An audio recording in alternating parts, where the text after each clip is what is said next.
All right, everybody, welcome on into the channel. Martino Puccio, Nick Dianni, alongside y'all. Nick, a good friend of this channel, of that Milan podcast, and just in life. We just restarted this entire podcast only 2 minutes in.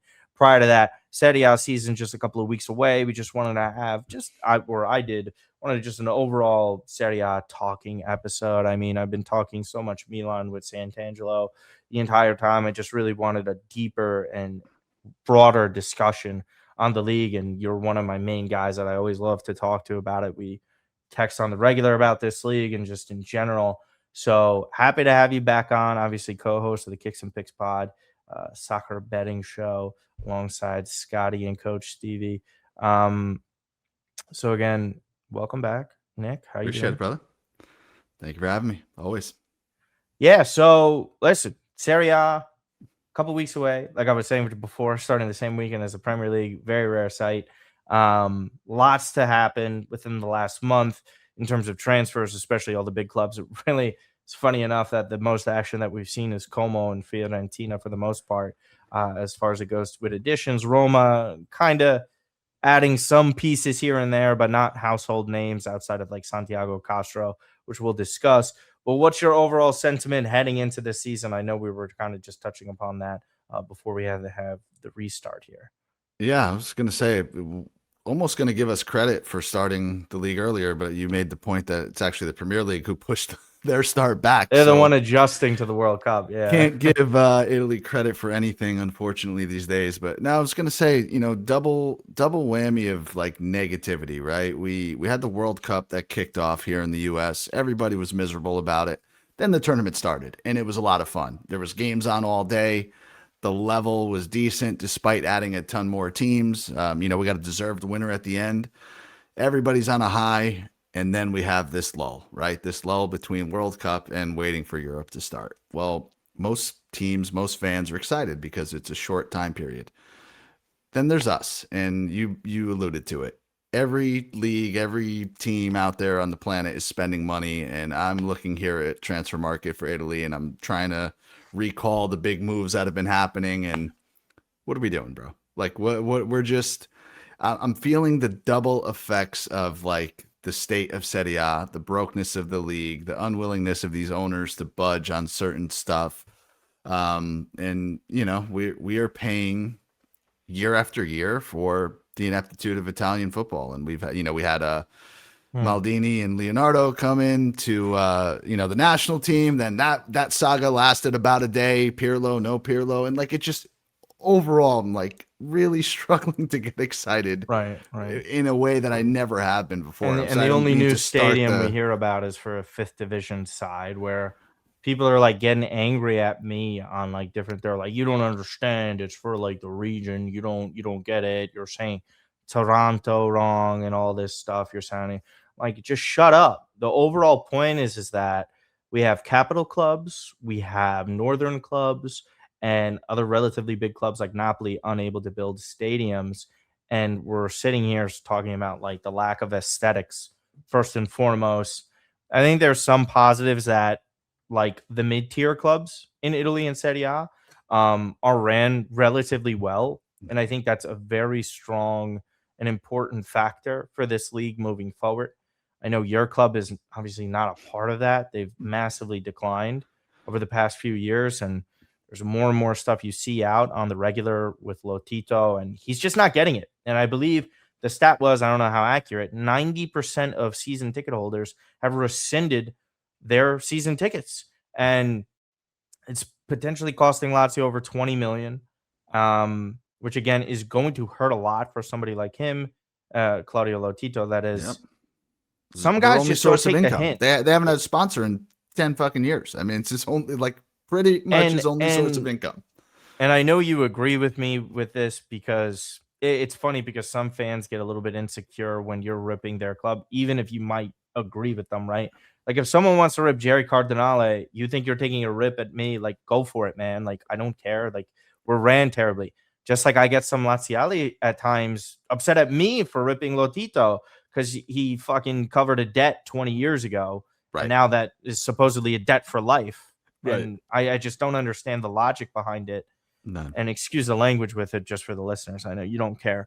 But the overall point being, you're part of the problem. You're not helping push this situation forward. I can't even imagine with the owners' meetings how much of a peach he is with the rest of the league. Yeah. Just you being there out of all the big owners at this point of the big teams, you probably look like the biggest clown. And that says a lot with some of the owners that are with their Elkan and Jerry, just to name two of them. And then Right. Oak Tree is obviously kind of out of favor with Interisti with the way they ran, but obviously we all know that's a Pepe Morata's operation. I mean, listen, I guess what we have going for us in this moment in time is key development of players. Seems like a little bit more Italians on the horizon.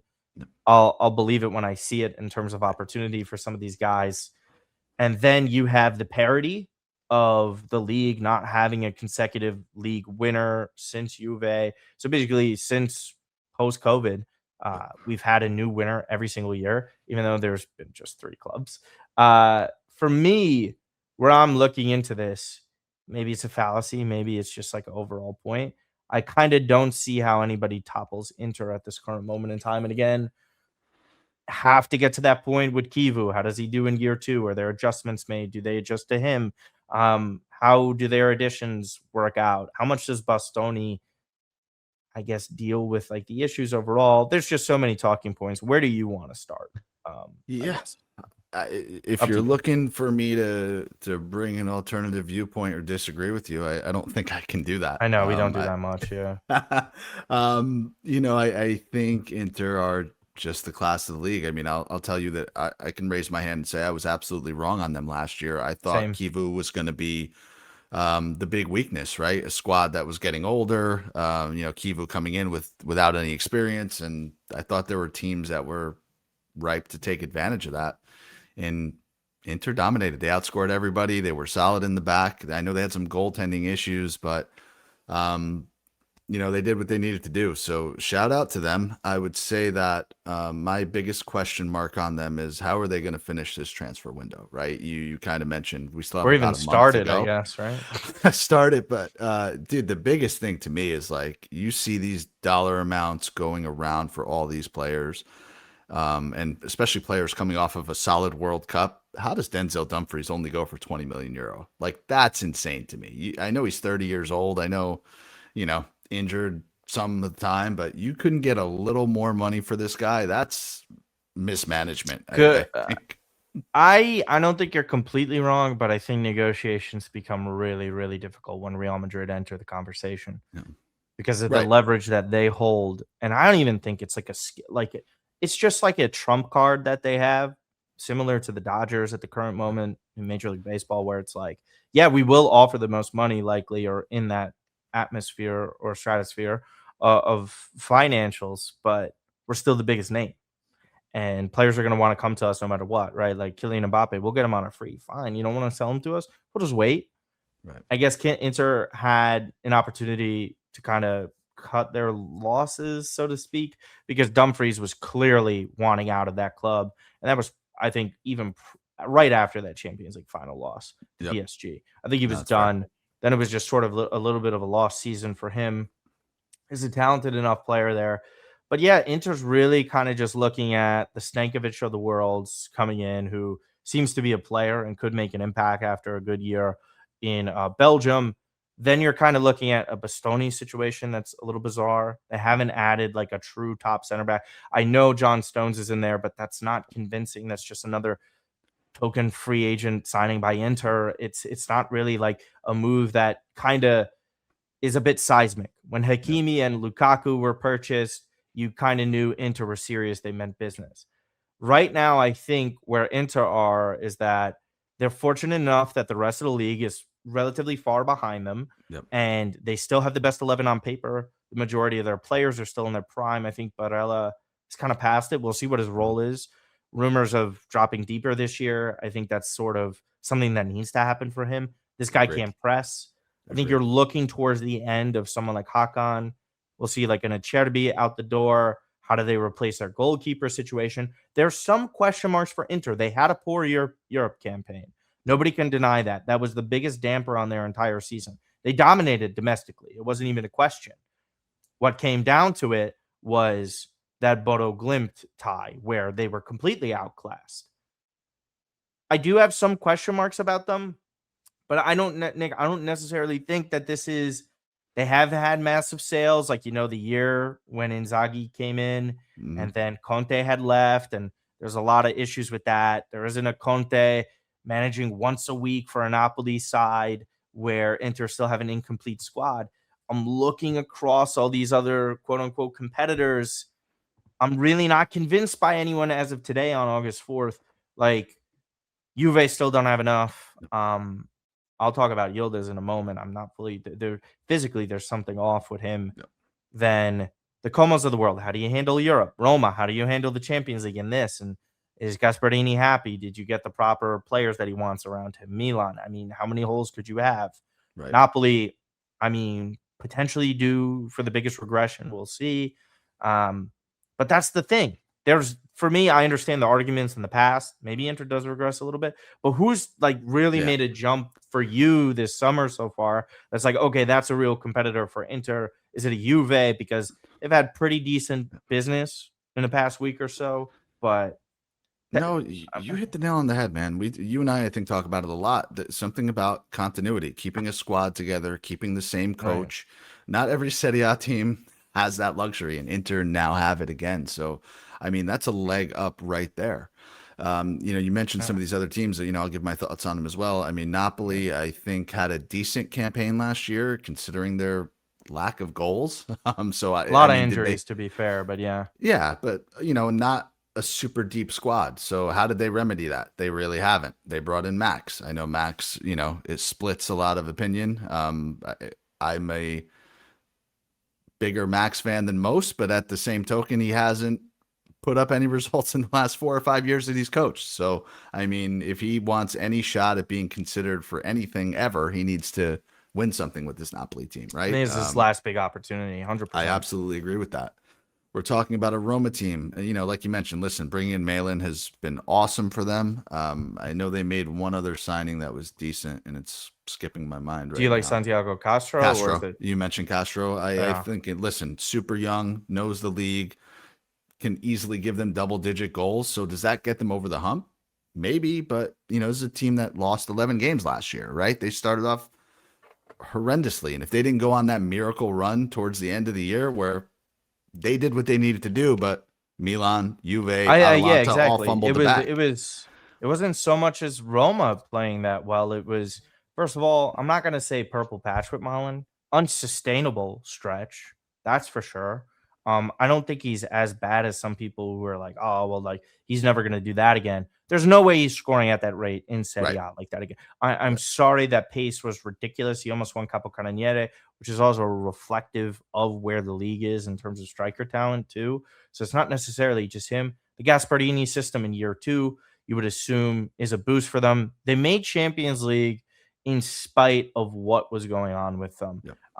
Second half of the year is usually where Gasp teams fade, and they didn't really do that. There's been good move. Like, they are a talented side. They have continuity there. Gasperini still feels like this sort of guy who's butting heads with people, and you still see those public statements. It's just, I don't know. He's a bit volatile for a big club like that. That's sort of the problem. And we know, unironically, they're a high pressure job due to the fans' delusion, to be quite honest with you. I think that's where a lot of it stems from. And I understand they have standards, and that's great, and that's always a good thing to have. And that's what makes Roma fans some of the best fans in the league. But at the same time, you have to temper those expectations. Where on this squad am I looking to say, position for position, like, do they have the best? Goalkeeper, definitely in the conversation. Manu Kone is one of the better midfielders in the league, yes. I thought Ndiko was clearly better than Gianluca Mancini last year. This Mancini stuff is all hype because he loves the club. Good player, definitely nowhere near as good as Roma fans think. We always agree on that. I just question, how good is Malin in that? Sule seems to be on the way out.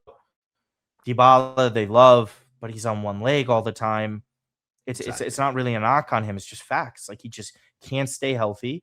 And that's kind of where I'm at. It's just Santiago Castro is this purchase, Nick, that is made before he explodes potentially. Yeah. And that's sort of the risk that Roma do take on because it is pricey. That is the market today for strikers. No. He's Listen, had inconsistency. 21. Like there's some good things that he's done, and other times he ghosts in games. No, young kid too, right? 21 years old. I think last Right, year was very young. probably his first full year starting, if I'm not mistaken.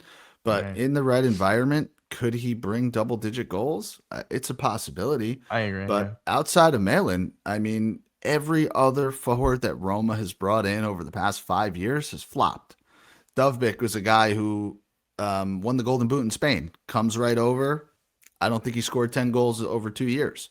Ferguson was, this big hype signing because Gasperini was going to figure him out. Dude, it's going to be a 1-year loan and see you later. Like you said about Dybala, Sule he never really found his footing, right? Flashes here and there.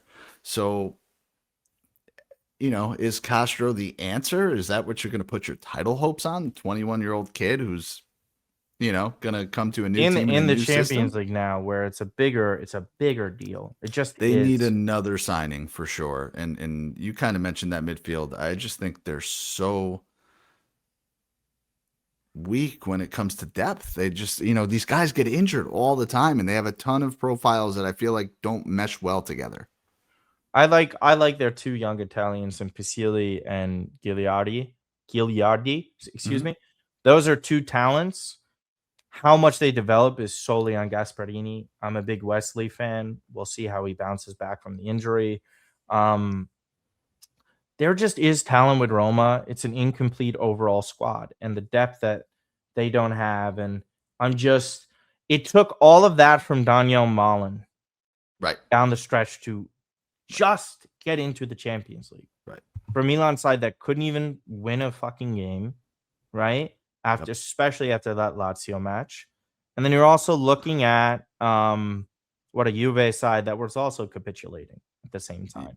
And also Juve and couldn't Milan, recover from their earlier start to the year. I think either of them needed 2 wins out of their last 5 games or last 6 games. They couldn't do it. Dude, I say this, they gifted it to them. All power to Como, 100%. Roma, you get your results. Juve and Milan gifted top 4 to these teams. 100%. And it's a problem. In a way, it's a problem for the league, publicity-wise. Absolutely. When your two biggest clubs crash out of the top 4 like that to two clubs that were one, Como shouldn't be there, realistically, based off of like how trends go, and then Roma. I guess we could pivot to the Como side of things. Sure. Listen, they are the sexy name. They are the darling now that was formerly of Atalanta for Serie A. It's all the hipsters that go there because of Fabregas, because of the Nico Pazes of the world, because of how they just operate as a club. And it's just, are you a Serie A fan who hates Como because of the perception that they have outside of the league? Or are you a fan of Como for what they actually bring to the league? Because I think there's always those two sides of the coin. I think the outsiders drastically overrate and misunderstand what they're doing. And Serie A fans kind of, in my opinion, downplay what they've done way too much. Doesn't matter how much money you put into that. They are doing this in a way that makes so much sense. There's continuity with Fabregas. Did you imagine him staying this long? I don't think anybody did. No. He figured he was a guy where if he even got half of the results that he's gotten, that he would jump ship to a big flashy name, right? I was in the former camp. I will be the first to say it. I was a Como hater. And because of that hype, because of, the narrative, the story that was trying to be pushed, it's not this super Cinderella story. They spent a ton of money over the last 2 years. I mean, that's just something that needs to be put out there, right? They spent more money than probably the rest of the league put together over a period of time, especially net spend. Yeah. That said, you still got to go out and perform, and you have to spend wisely. And it seems like they've done that. And however they made it top 4, right? Their defense was way better than I was going to ever give them credit for. I think they conceded the least goals in the league last year. They were up there with Inter, and especially differential too. They scored a ton. That the little Croatian kid was awesome. Nico Paz obviously goes without saying. Yeah. And you and I talked. I don't think you mentioned it on air yet, but Moise Kean might be going there. I mean, correct. That to me is that's a a defining move, right? Like you're bringing in a known quantity, double-digit goal scorer. And Not like they were and missing goals, but they were Italians. missing goals from other sources. So now that you take a little bit of the burden off of the guys that carried last year, it's only going to help them. Yeah, there's different ways to go about it too. Like Liberali is obviously just a big sexy name that they sign in terms of Italians. You see a little bit more of the youth being involved there. Moise Kean, obviously the Italian national team striker who does well for the national team, had a bit of an unfortunate year with Fiorentina. He's very hit or miss with his finishing, but Yep. he's usually in the correct spots. And I think if they were to purchase him, they're going to have that sort of luxury of creating so many opportunities for him. Nico Paz's retention, huge. Massive. That has to be spoken about more, regardless of what Real Madrid is like, because it's still that destination that he is welcome there. And he's gotten better, or if not, stayed at that level year over year at that age, which is not easy. The biggest question marks for me, they start with the integration of Italians. It starts with juggling Europe and multiple competitions and handling FFP. How do they do that?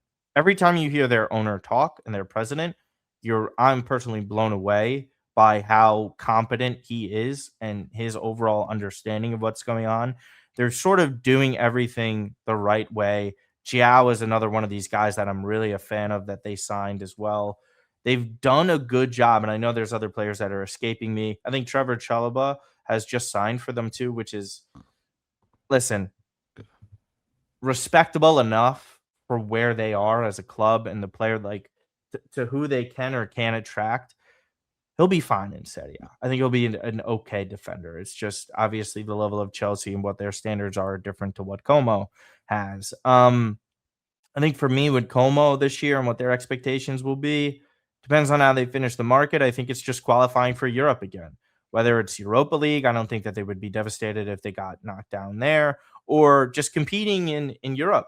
I think that they have a chance in the league format to definitely qualify for the knockouts. This is not a team that is going to get bossed around. Fabregas has been there. There's been players that they have on their side that have that experience too.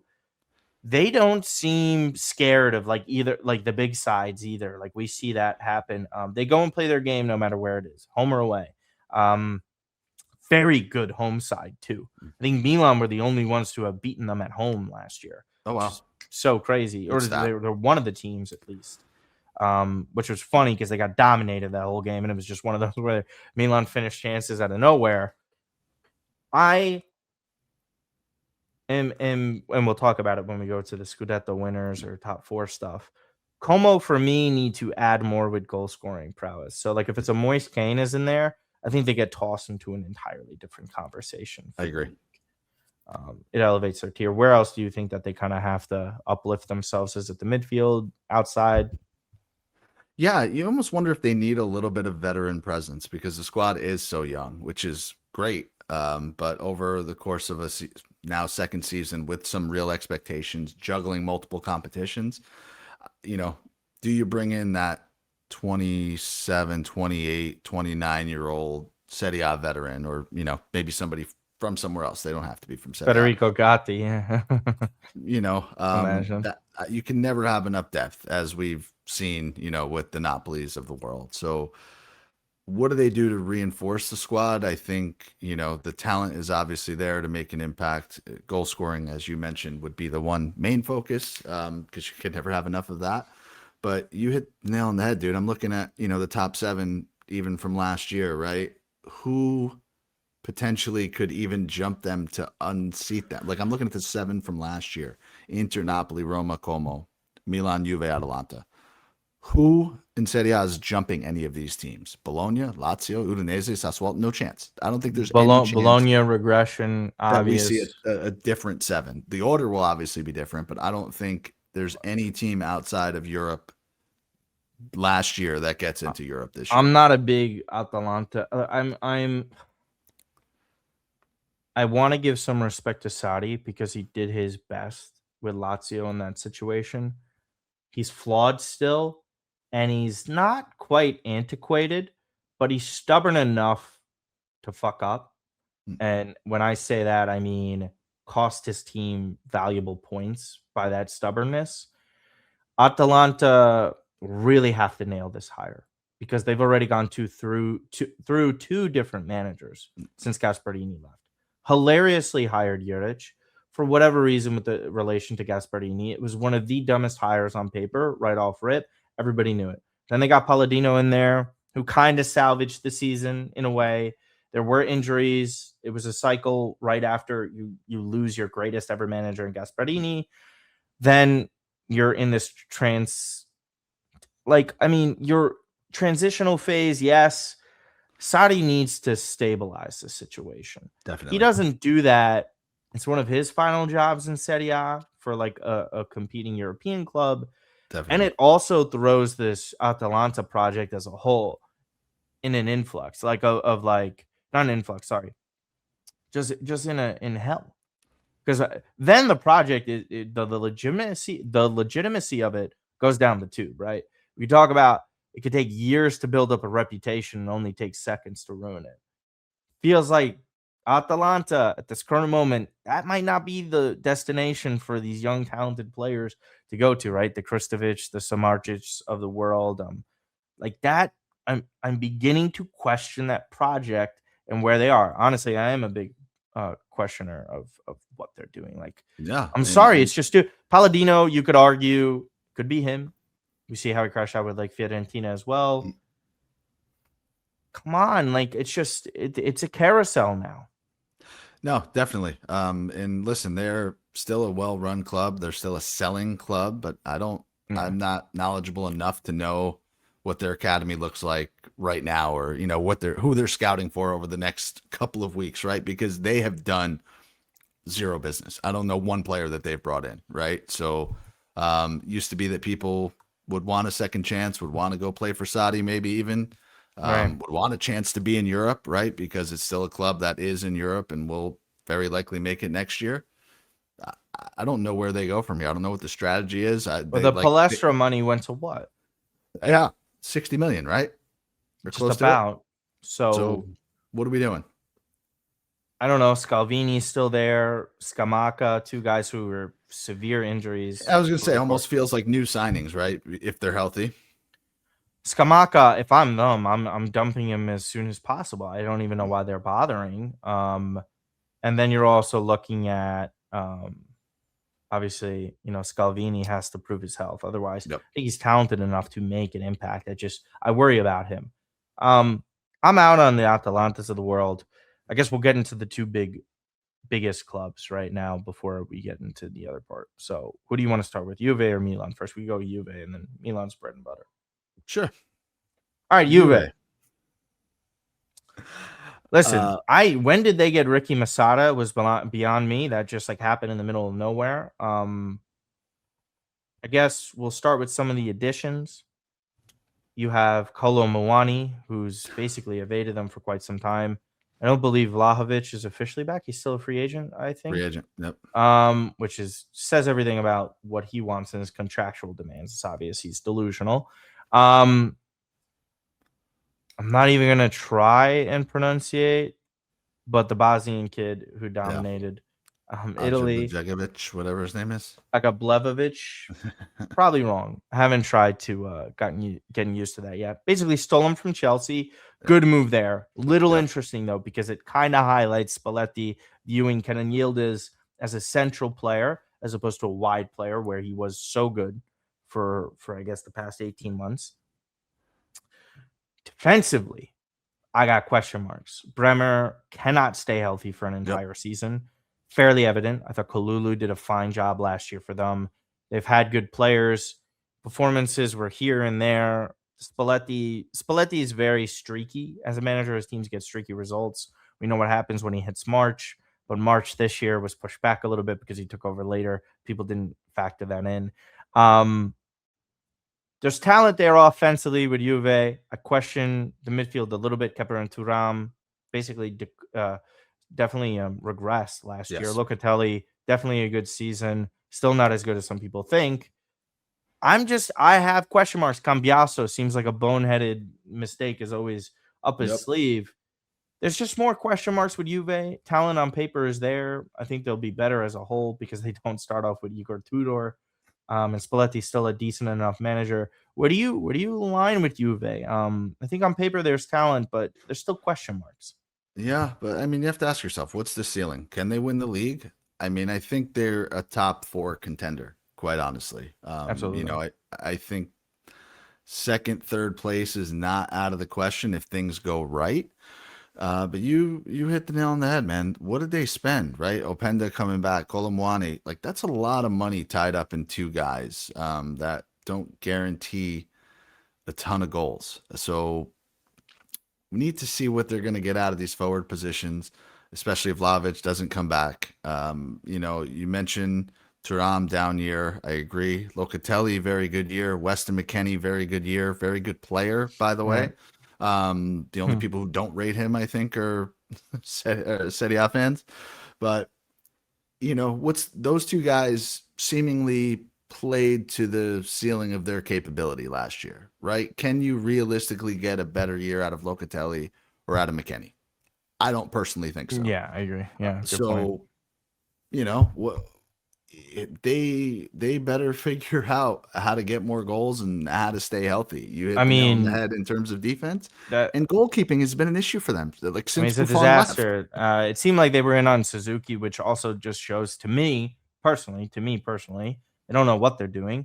Because also the other idea is Vicario, who, by the way, will have a purple patch once he returns to Italy. Absolutely. That guy going from North London back to Italy, regardless, he's just going to be so happy. He'll have a good stretch. He's not as bad as Di Gregorio, but I think everybody is better than him. Yep. I'm worried about Kenan Yildiz. Kenan Yildiz physically does not look like the same player. I am sorry I don't even want to say this. He clearly, towards the end of the year, was struggling physically. And in a World Cup year, in a country like Turkey where they have a lot of pride, it seemed like he wanted to make it and stick and play. We saw him in the World Cup. That was not the Kenan Yildiz that took Serie A by storm. Right. He hasn't had surgery. Okay? He's basically been resting, coming back into it. Every single time I see him, this is not the same player. I wonder how much of a toll that takes for him. How serious is that issue? Was it just like this stretch of where his knee had some discomfort and it heals? Then cool, great. I really have question marks about that. And I also see an addition on the left wing with Kareem like they did.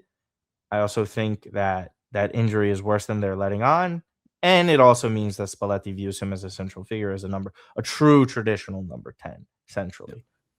Yep. Juve are going to score goals. We'll see what happens with Vlahovic. I think Vlahovic will probably settle with some club on a Bosman that, gives him that respectability of pay. I'm a little surprised a club in Turkey or even in the Prem hasn't met those prices, but he has had an extensive injury history on top of inconsistency. Yeah, you mean to tell me like a club like Bournemouth, one of those mid-table Premier League teams, couldn't sign him and give him the wages that he's looking for? That's what I'm saying. And he's physical enough when healthy to play, but I guess it's the health factor. Yeah. And it sounds like his intermediaries, whatever his agent, whatever the posse you want to call it. These dudes, for reference for people, they ask for a fucking arm and leg in negotiations for doing nothing. Just for saying, hey, Dusan, you want to go here? Cool. Okay, cool. Give me $10 million. For what? For what did you do? And a lot of teams just don't want to put up with that. Who wants to put up with that shit? And especially on top of the fact that this guy's a headache, too. Isn't his agent his dad? Is it? I don't know. Yeah, is he one of the guys where like his dad is doing this shit? Like these guys, these players are all held hostage by their families sometimes. Like it's just insane. Yeah.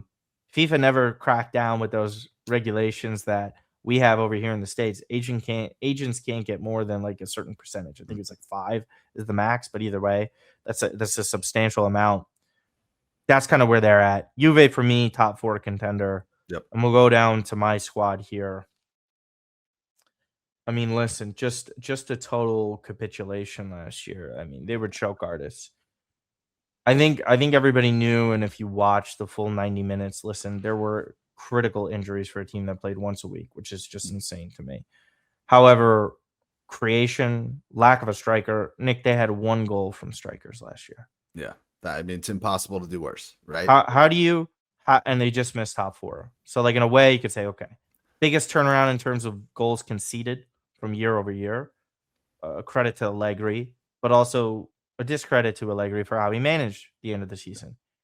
You saw it in that game against your guys. Milan looked like they pissed down their legs and they were scared ever since they unironically defeated Inter, the clear best team in the league, by going at them. And then they just stopped doing that. It's been another roller coaster where everybody gets sacked in terms of management, which is huge, and that's just more turnover after it every single year since this Redbird change. If you go back to 2017, there's been 3 different ownerships. Okay. Nuts. Well, technically almost 4, if you count Berlusconi. Okay, so that's 4 in a 9-year window. Okay. And then talk about the turnover of the management all the time and FFP issues, which the FFP issues are now gone. No club has been ran more hectic in Italy out of the big clubs. It's just not even close to what the roller coaster ride it's been, just even in the past 5 years. There's still some semblance of a foundation here. There's respectable defenders, not elite defender. I would say Mario Gila maybe in the conversation for top 5. I'm not sure how you feel in Serie A, that is. Gabbia's a low ceiling, high floor player who's been reliable, nothing outstanding, just good. Pavlovic, one of these modern center backs that is better moving forward. And when you ask him to defend, it's just like you're speaking a different language to him. Midfield, completely clogged at the moment, but Modric Rabiot was definitely one of the better duos in the league. Fullbacks wise, they have no fullbacks. They're going to be playing with wingbacks with Amorim, and you're a big PL guy, so I kind of want your take with the Amorim side of things. Is it a Manchester United problem? I know Carrick kind of picked it up and left behind some of Ruben's stubbornness with playing certain players. It's still a risk for Milan to take him on, and that's just also like Pioli, Fonseca, Conceição, Allegri, and now Amorim. So much turnover. Players basically all gone from the title-winning team outside of 3 guys, technically 4 with Gabbia.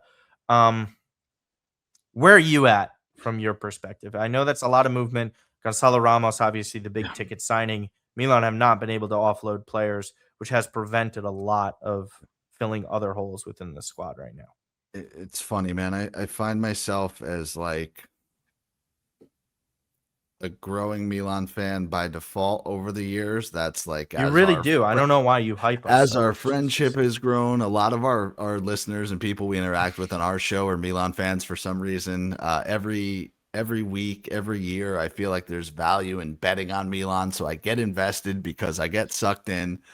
And I thought Max did a very good job until late last year, but you mentioned it, dude. If you're not getting goals from your forwards, that's problem number 1. So Ramos, whatever you think of him, however much we paid for him, you paid for him, that's up for debate. But if he scores 10 goals, I mean, is that worth 2 places in the standings from last year? I think it is.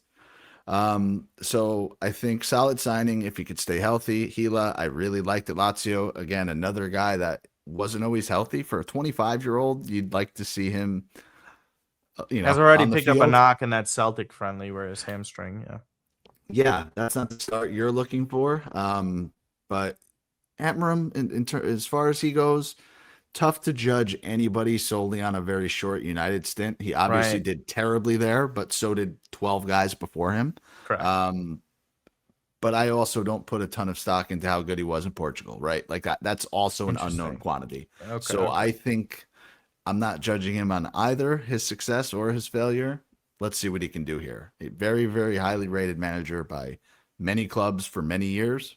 Let's give him a chance. I mean, I don't think the teams around you guys are that much better or that much worse that this guy shouldn't be given a season to see what he could pull out. Which is also the other thing too, is that it's just going to be match day 1. You just know it's going to be a huge difficulty for Milan in general to kind of handle that wave with Torino, with Abate, the extra motivation. No, the squad is, regardless of who they sign here, Nick, it's a little bit later. Like Yeah. your wing backs are arguably going to be who? Like it'll be a 3-4-2-1, for example, right? So figure if Gila is healthy, calm, opening match day. God, just these phone calls, people just don't stop. The overall issue that we're starting to see is just how much patience is afforded at a club like Milan. People talk about this all the time, and I mentioned it with my New York Mets. I'm sure you have parallels with your Orioles. It's not about this year. It's not about 4 games in. It's about the past 4 years. It's about the past 5 years, right? The Mets is the past 40 years that people are upset about. It's not about just this year. It's about the same old shit that they see. When you have another manager come on in, necessarily not getting the guys that he wants, right? They want to herald themselves for getting Ramos and Gila. It's a good start. They're improvements. It's factual, right? And then we see nobody wants to offload some of our players. He wants to evaluate the guys that he has, and rightfully so, because that's what happens when a new manager is in town. Do I think this guy can do something for me in my system as opposed to what Allegri saw, and vice versa? Can he get the best out of Christopher Nkunku, who we all know in Germany was insane, like a great player? At moments injured at Chelsea, not as bad as some would like to think, but still obviously not at that figure that they paid for. Christian Pulisic, how does he bounce back? Probably the worst he's been mentally since he was at Chelsea, clearly. Like, we know that very well over here in the States. Does he give himself a rebirth? Was injured? Is it a restart? I don't know. Rafael Leao's situation. Does he stay? Does he go? Leaning towards either a last-second market deal for a PL team or he stays. And it'll be very interesting. And unironically, I think it would get the best out of him because what other choice does he have? Right. Really, his back is against the wall. Yep. And again, even a respectable season on paper, which is funny. Not a good year, but respectable in terms of what he was told to do and what his injuries were. Still not good enough. And you're publicly asking to be out. So when your best player has done that 3 times publicly, it leaves a lot of issues there. What has to go right for Milan is simple. Wingbacks have to be good. In this system with these players, who am I looking at that I have confidence in that are wingbacks? Salamakers is still beloved. Atakame is a right wingback. Who's going in that right wingback spot? Is it Chukwueze? Supposedly, he's not great winning the ball back all the time. Like technical ability, yes, I understand, but those are huge holes there. Estupiñán has reportedly been withheld by Amorim because he doesn't want to sell him to Aston Villa. After what we saw last year, how could you not immediately cut ties? I understand, like you'd think that you could get better out of him, maybe, but come on, when you're offered that, you got to take it. 100%. Bartezaki is just way too young and inexperienced.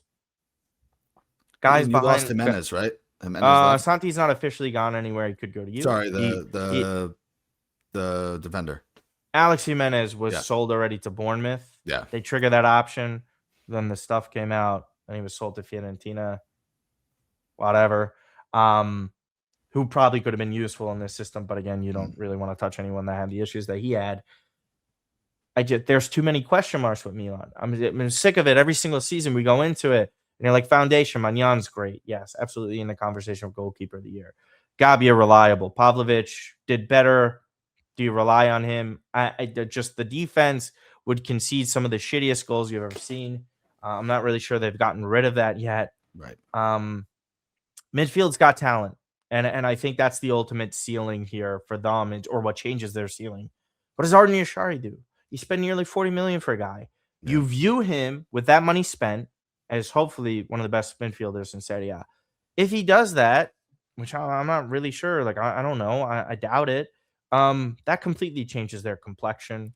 What does Richie do? Mediocre World Cup, right? I don't really remember anything. He didn't really start for Switzerland, so he's not getting in there and getting opportunities. Just like you can't like bench Luka Modric when you're playing once a week. That's tough. Right. When Modric was playing at the level that he was, which was best midfielder in the league for a period of time, and Yashari's hurt, where's your justification for putting him in if you're Allegri? It's working. So, it's kind of not his fault, but he also needs to prove himself. Yeah. Because if a 41-year-old, regardless of the level, is still benching you each week, that's a problem for the money you were purchased for. And then Ramos, it's just a PTSD thing. Bro, what if you get off to a slow start? Yeah.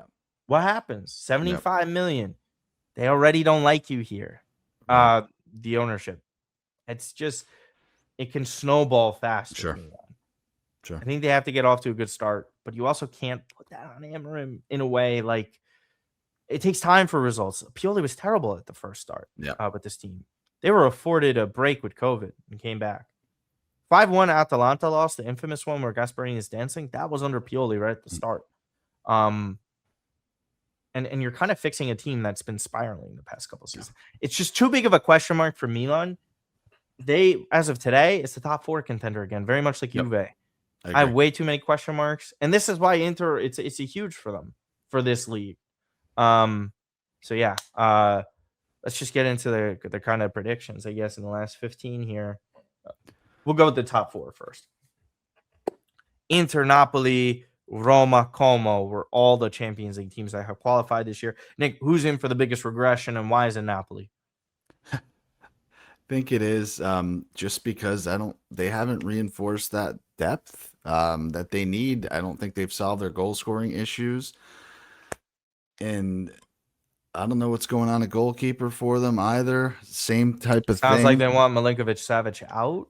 Yeah, I don't know. Really, really strange to me. But I think most important is they had the worst goal scoring record and the worst defense out of the top 4 teams last year, and they haven't improved. Really, they were just winning. They were just getting results. Really, they were getting those results, but they haven't improved their squad. So those don't seem like recipes for success for me. Buongiorno has been a disaster ever since those injuries. He was so good prior to that. Yeah. You know who it really reminded me of? And this is just a little bit of a callback. Oh my God, I'm gonna draw a blank on his last name right now. But Marco, what's his name? The midfielder who was so good from Sassuolo, went to Inter, was great under Conte, and then he just got a bunch of injuries every single year. Something with an S. It wasn't Senesi. Was it? You think it's Stefano Sensi? Sensi, right? Stefano Sensi. There you go. Yeah. Sorry. Yeah. A little bit like that in terms of playing at a high level, injuries, and then never got back. Yeah. That's where Buongiorno is at. Replacement for Cavada has never existed. I like Neres. Good player, fun player. Yeah, for sure. Allegri's system sucks. It just does. And Conte, the work rate is there. If people don't know, out of all the pressing teams within Serie A, the top 5 leagues, Milan pressed the least. Now you have Napoli, who's older, slower than what Milan are. Yeah. You're relying on De Bruyne to turn it around. Napoli in this ADL era after Sarri is either way up or way down. And this could feel like a way down season. And Allegri, I think he's one and done at Napoli. I think just like Milan, he's one and done. Yeah. I don't unless he pulls out a cup out of his behind. I think this is like Europa League top 4 flirting team at best. There's I'd be stunned if they win the title with the competition. No, I think of the 4 teams in the top 4 from last year, they're you said it at the top, they're the likeliest to be knocked out.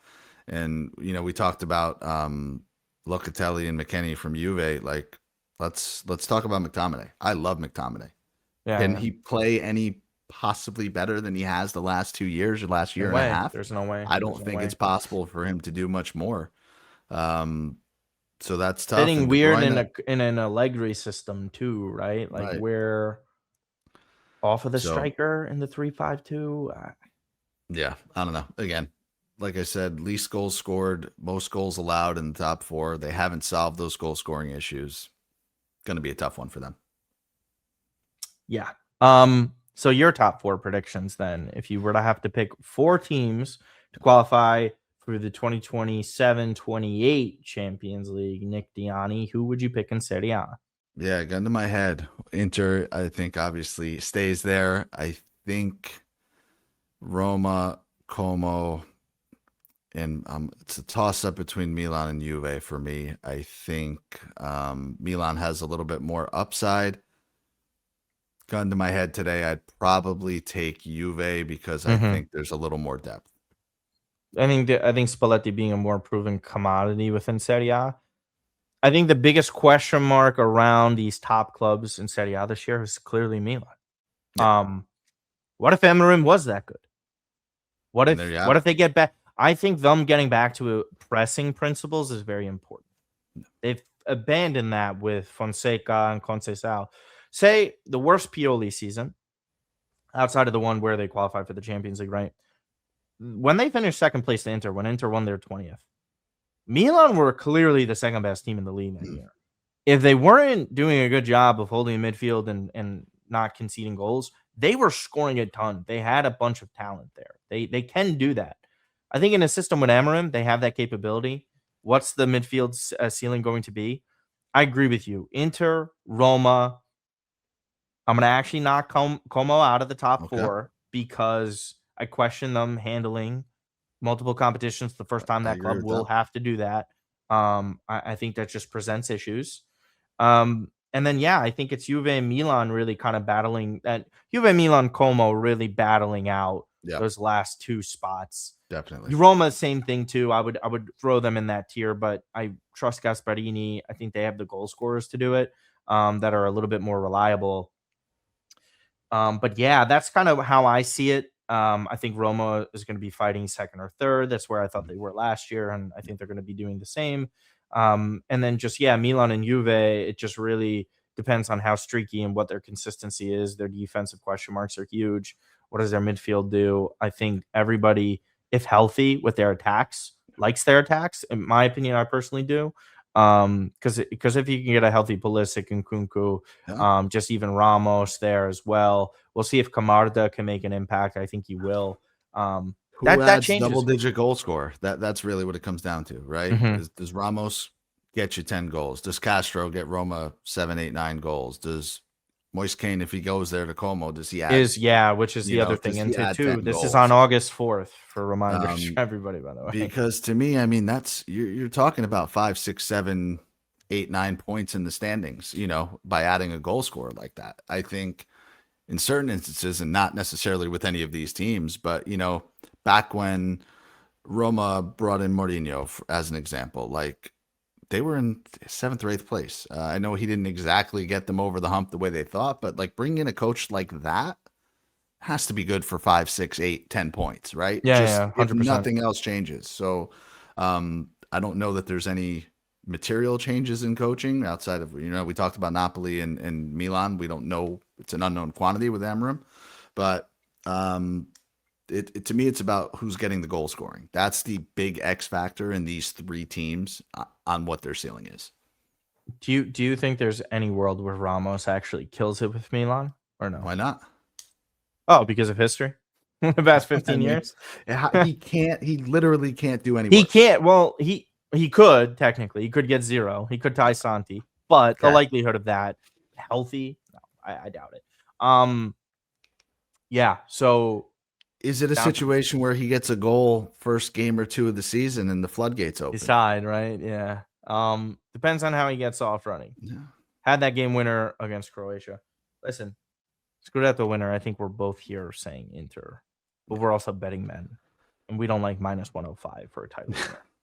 Disgusting number. It is gross. What's even more gross is Napoli second favorite. I then start to question, and you know me, I do this every year. Regardless, I like value. Everybody does, right? Because you see the snobs on gambling Twitter. I am not touching Napoli, Juve, Milan. I don't think it's unless you're fully convinced of a Juve and Milan. Fine, go ahead. Don't advise it. Go ahead.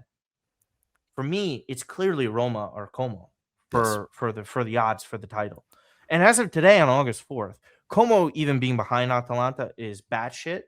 Mm-hmm. Como being behind Atalanta prior to purchases of a potential Moise Kean or something like that is insane to me. You could see Como jump, not only like jump Roma, who's plus 1,100, best value of the teams that are up there. I think that's realistic. And then there's just like Como at plus 4,000. Yep. It is insane not to take Como plus 4,000. Again, we haven't had top 4 numbers come out. I don't know if you've checked during the show, if you've seen anything pop up. I would definitely take odds on Como, because if Como's plus 4,000 for the Scudetto, one could only imagine they have a good number for top four. What is the team that you like that's outside of Inter that you would bet on that you think has a great shot? So you hit the nail on the head, and Martino will be on with us once these odds become available, Yeah, so we that's can right. preview the league, the proper way. Yes, But yes. everything you just said is correct. So for anybody that is new to betting or wants to get into betting or has questions about betting, if you're placing a future bet, you are locking money in for long term, 6 months in this case, 6, 7, 8 months, however long the season is, right? You are not going to do that for a 3-digit number. You will need plus 1,000 or better to really make that investment worth it. That's my personal opinion on it. So to your point, Napoli, Milan, Juve, all sitting around plus 500. You can engineer plus 500 bet on these teams at any point in the season, right? That Right. number is not going to drastically change in 2 months. It's not going to drastically change probably around Christmas. You can put games or parlays or bets together on a weekly basis that can get you a plus 500. You don't need to do it for a future. So to Right. your point, Roma at plus 1,000 is solid as a team that can score a lot of goals and has a realistic chance of winning the league. Como at plus 4,000, I think, is disrespectful relative to these other numbers. Absolutely. As we mentioned, great defense, great goal scoring. We expect them to add.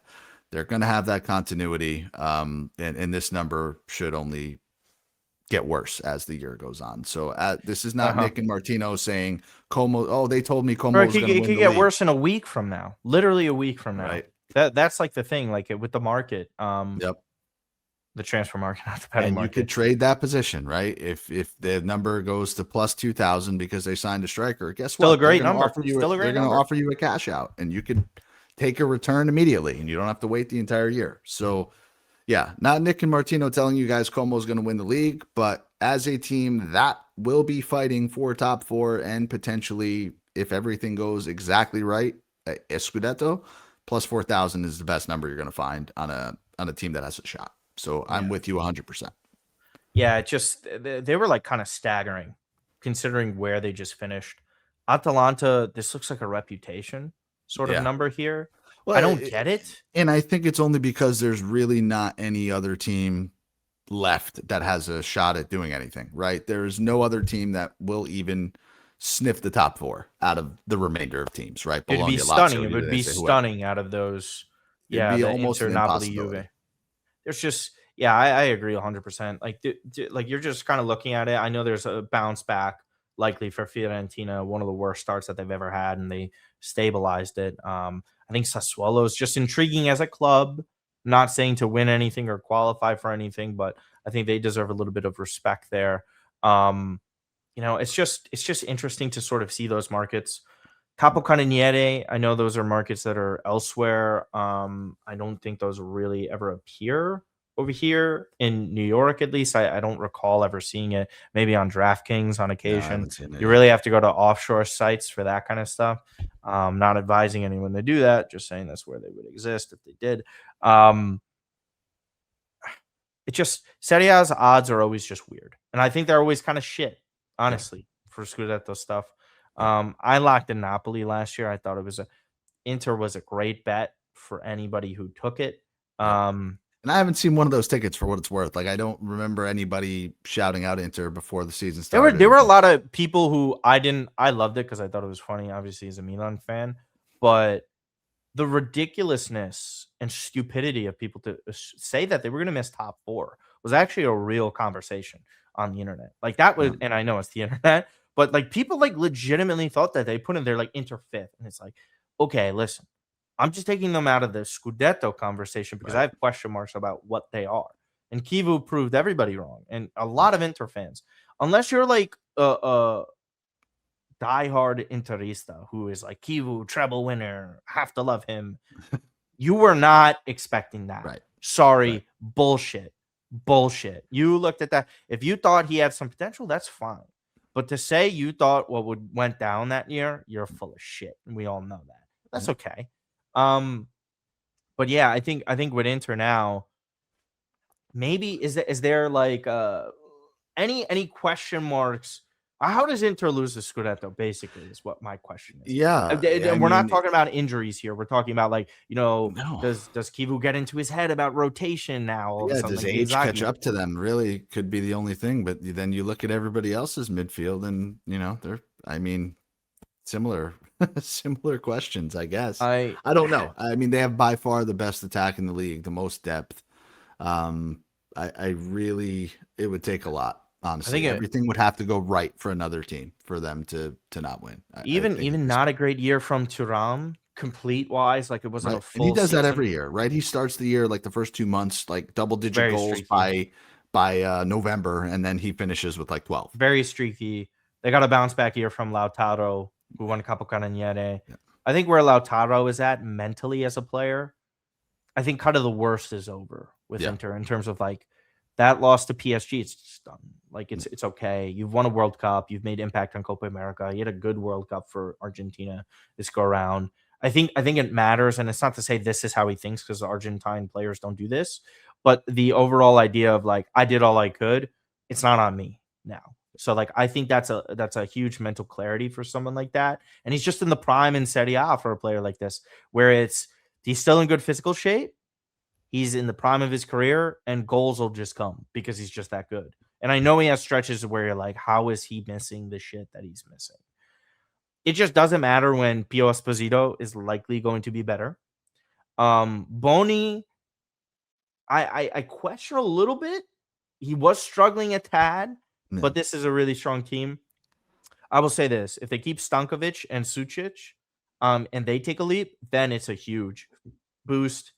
There was regression from Barella, but like I Yeah. said, needs to drop Overworked. deeper. Barella Yeah. can't press week in, week out. His Yeah. body can't do it. This guy played way too many minutes as a younger kid to justify the way he's playing now. I think we saw the best version of Barella when he was rested, when he had the opportunity to at least take his foot off the gas. Because that's the best version of him. I still think his technical ability is good enough that he could be that, but I don't think he's like in that conversation of best midfielder in the league again. Hakan's still there. He's still going to make an impact. Question marks on the defense and keeper. I do have some. Yep. If it, like in a Cherby matters, Akanji solid, Stone solid. There's like injury question marks. Like there are some things with Inter that you could say you could poke a hole in.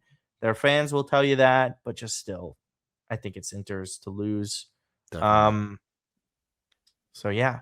Any other final thoughts or a hot take or your bold prediction for this Serie A season?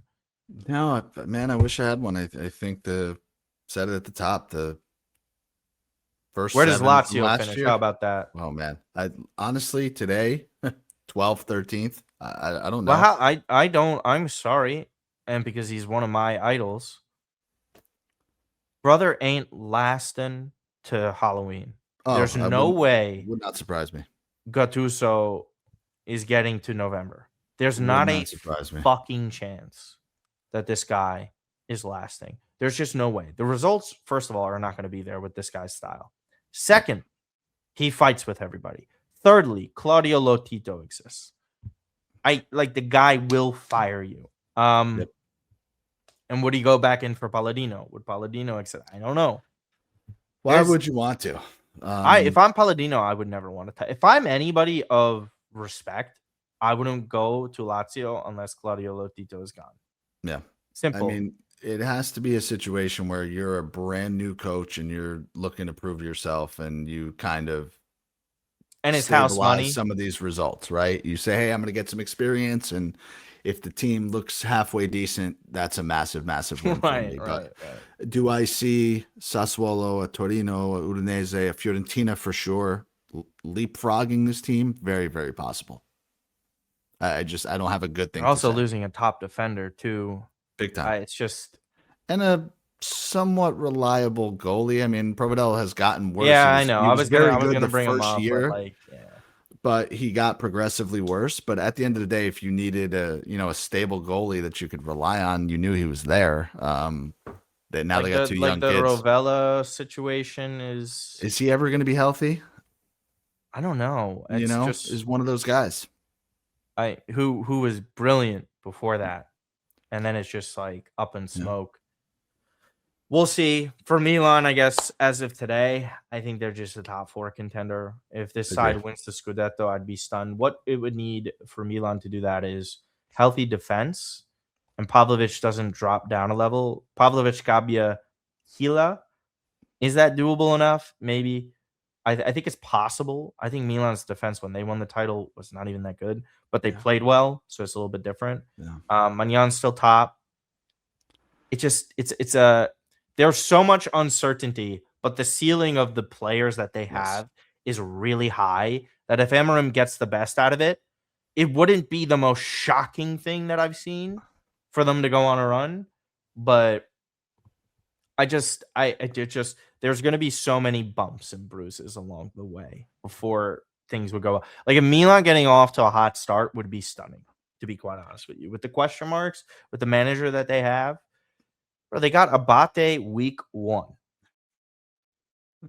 against Torino. Like that is that not the quintessential Milan will drop points? Like everybody knows it.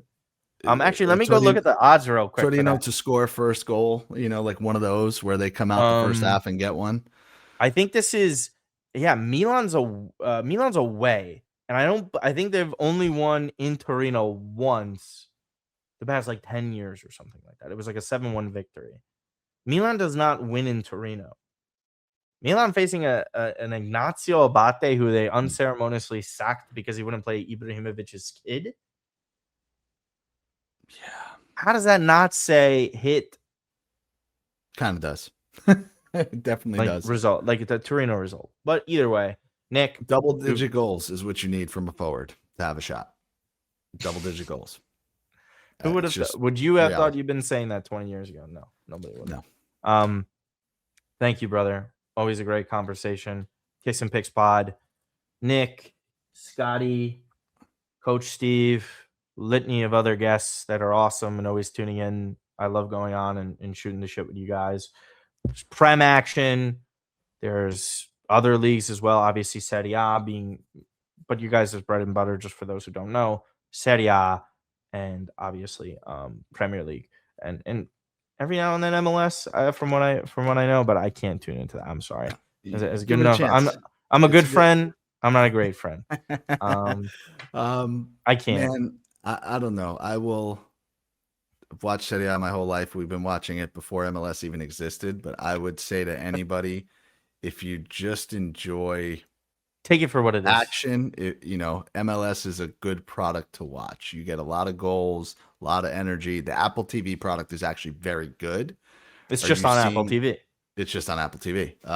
But I don't know. The summer, this year we got spoiled. We had the World Cup. But on a normal summer, when you need that fix, well, I guess you only have one more chance because they're realigning the calendar next year. So never mind. Is official? Is that official? Yeah. So next year they're doing a short season in the summer, and in 27, 28, they'll be on the European schedule. It'd be interesting. We're going to have a lot of snow games for that. Definitely. A lot of those. They're going to have to schedule games in like Florida and shit like that, but you'll love it.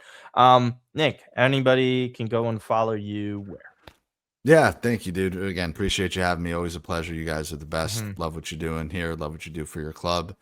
At Kicks Picks Pod, Twitter and YouTube. No longer on TikTok. They banned us for betting, unfortunately. So we were gaining some steam, and they banned our account, and we kept appealing it, and they kept banning it. So don't give out betting advice or picks on TikTok, but definitely trying to grow the YouTube channel. So would appreciate a subscribe there. Yeah, they go live every Wednesday still is the schedule coming up for this season. Yep. So be sure to go and tune in, check that out. I'll be on there in the coming weeks or so. Again, guys, you can go follow me at Martino Puccio everywhere. This is on the alternate channel, Martino Puccio, where we also have a Touchline Table Talks where Santangelo and I discuss a bunch of other things. It's also collabed with that Milan podcast channel. So all you wonderful Milan fans can go and check out this preview that we've done. We're going to have more and deeper discussions as the years go on, as the weeks and months go on, and then Nick, again, we'll probably have you on when we face off against Lazio, so that should be plenty of fun. Other than that, guys, like up the video, go subscribe and follow Kicks and Picks. They are not giving betting advice, just to reiterate. And other than that, we will see you guys next time. Thank you.